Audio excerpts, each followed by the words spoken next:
Attackers need to hit the town hall thrice to secure the second star. Just look at how well the town hall is protected. If troops get near, we have 2 Invis towers, sweepers, fire spitters, and so much more defending it. All of this makes it extremely difficult for attackers to secure a 2-star, let alone a 3-star. Hello and welcome back. I'm Bob the Builder, and today I've got you a Town Hall 17 base with 2 Invis towers. In this video, I'll break down why this base is so strong and how it consistently defends with 1-star results. Now, if you're not familiar with Invis towers, let me explain. They work exactly like the invisibility spell you use on offense. When you drop an invisibility tower when attacking, sorry, I mean the Invis spells, it makes your troops or buildings invisible, right? Well, the same thing happens here. Whenever a troop attacks a building inside the Invis tower's range, the tower activates and makes those buildings disappear. The troops lose their target, get diverted elsewhere, and while they're wandering around, they're still taking heavy damage from all the other defenses. In this base, we've got 2 Invis towers, and their main purpose is to force 1-star defenses. Let's take a closer look at how they do that. Each Invis tower covers key defenses like the multi-archer tower, fire spitter, and multi-inferno. But here's the catch. Each Invis tower only covers these defenses once. This is where the real magic happens. Since both Invis towers also cover the town hall, the attacker has to deal with 2 activations before even touching it. You'll see exactly how this works in the replays. The first time the attacker targets the town hall, the first Invis tower activates, making the town hall disappear. The second time they try again, the second Invis tower activates, making the town hall disappear once more. This means the town hall essentially has 2 lives. So for the attacker to actually take it down, they need to target it 3 times, which is extremely difficult in a real attack. That's why this base forces so many 1-star defenses if the attacker is a real newbie. But that's just one part of what makes this base strong. Each section of the base is packed with high DPS defenses and well-distributed traps. This means that no matter where the attacker starts, they will always face heavy damage. Bases like these, where traps are spread across the entire layout, work amazingly well in regular clan wars or friendly wars. Let me explain why. In some bases, players heavily trap one entry point to bait attackers. But after the first attack, the enemy will know which part of the base is baited and avoid it in the second attack. However, in this base, the traps are everywhere. So even if the attacker figures out the trap placements, they also realize that every part of the base is equally dangerous. No matter where they enter, they will always get hit by something. And against air spam attacks, this base is especially deadly. We've already got Invis towers, sweepers, and fire spitters, making it extremely tough for air troops to clear the town hall. On top of that, we've got a tornado trap, red bombs, and the giga bomb all placed strategically to wipe out blimp troops before they can do any damage. So even if the attacker tries a blimp approach, there's a high chance it won't make it. The black mines are also spread out perfectly to ensure maximum damage against dragons. And if that wasn't enough, we've also got a single inferno in the right spot to melt through high HP troops.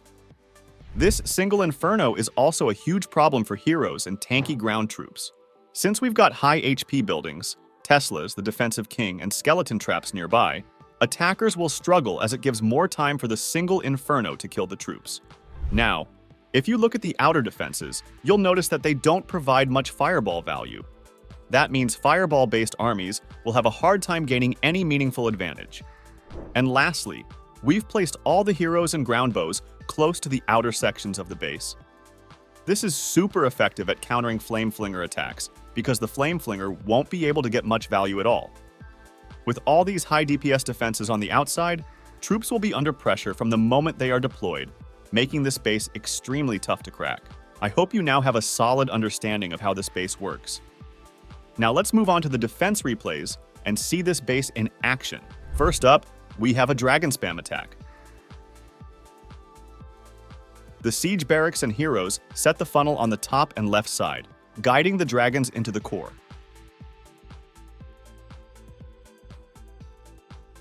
With early warden ability to protect them, it looks like a strong push. Despite the dead zone, most dragons funnel correctly into the core. But watch how the invisibility tower disrupts the attack. Troops completely ignore the town hall as if it doesn't exist. A few eventually move toward it, but the fire spitters and Town Hall's weapon eliminate them quickly.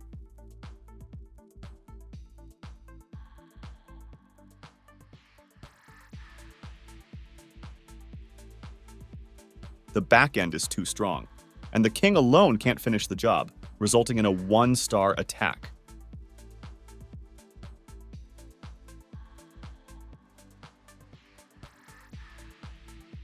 Next, we have Electro dragons. This time, the king and queen funnel on the right and bottom, and the E-drags charge into the core with a blimp for the town hall. However, the blimp gets taken down early and never reaches its target. As the attack progresses, watch how the invisibility tower activates, making everything in the core invisible and forcing the troops away. The dragons and heroes barely clear half the base. The royal champion fails to get any real value as well, leading to another solid 1-star defense.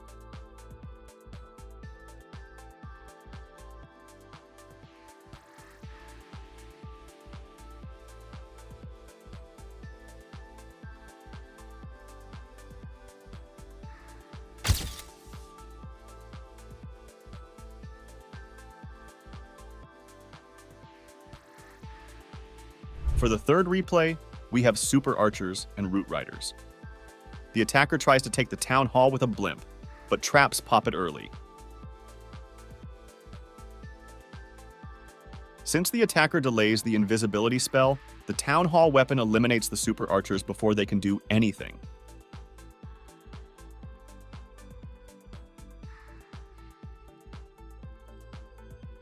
Now, all remaining troops push into the core, but as they get close, the invisibility tower activates again, forcing them to skip the town hall entirely. When they try to reach it a second time, the second invisibility activation saves it again. Fortunately for the attacker, the queen reroutes back and barely secures the second star, or this would have been another 1-star defense.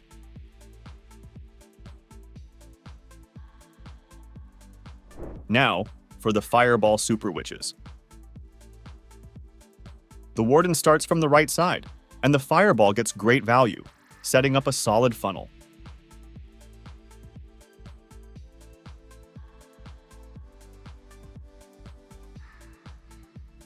The Super Witches push into the core, following the Siege Barracks funnel.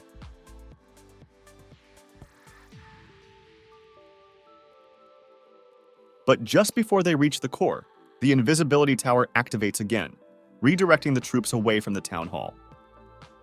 Some witches stay in the core, but defensive CC troops pop out at the perfect time, making things worse.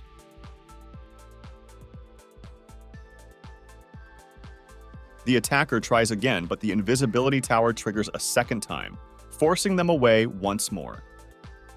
Despite all the weird paving, the troops barely manage to take the town hall on the third attempt, but the Tesla farm on the back end wipes out the remaining troops.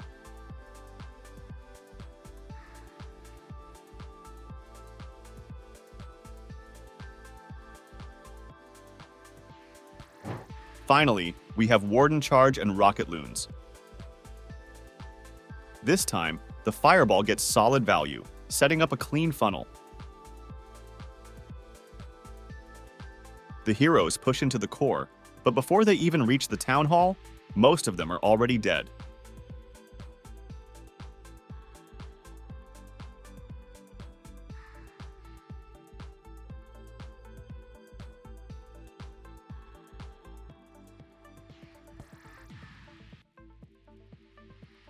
The attacker desperately tries to keep the queen alive, but there's too much DPS, and she fails to take the town hall in time.